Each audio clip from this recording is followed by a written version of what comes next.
Did the UFC force Islam Makhachev to vacate the lightweight belt? Before I get into that, if you're new here, make sure you subscribe as I have brand new videos every single week. So with the recent announcement that Charles Oliveira will face Ilia Topuria for the vacant lightweight title at UFC 317, the obvious question is, did Islam jump? Or was he pushed? Islam Makhachev did say on Twitter that he wouldn't vacate his title, and yet not long after, Dana White announced Islam was vacating to pursue gold at 170. So what changed over a couple of days?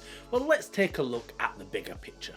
The UFC has been stepping away from the idea of double champs for a while now, since Alexander Volkanovski's attempt back at UFC 294 in 2023. No fighter has been given a clear shot at holding two belts since. Ilia Topuria was pushing for a move up to lightweight, but was forced to vacate the featherweight belt, and now it's happening again with Islam.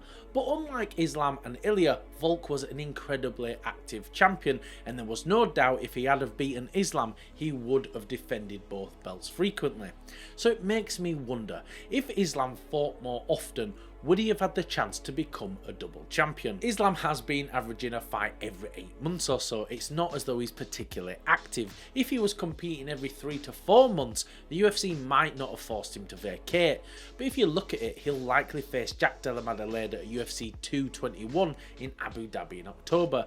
And if he held on to the lightweight belt, he probably wouldn't defend it again until mid-2026, and that's a year and a half with no title defense at lightweight, so you can see why the UFC would want to move on. It probably also doesn't help that Islam refused to fight Ilia Topuria at lightweight unless Ilia beats a top contender first.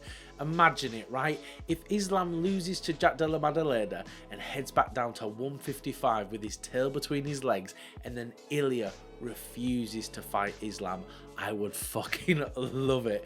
And it is most likely that the UFC forced Islam to vacate the belt at lightweight, and if he's refusing to fight Ilia and wants to move up to 170, what choice does he have? But what do you think? Did Islam vacate the belt voluntarily, or was he forced to? Let me know in the comments down below.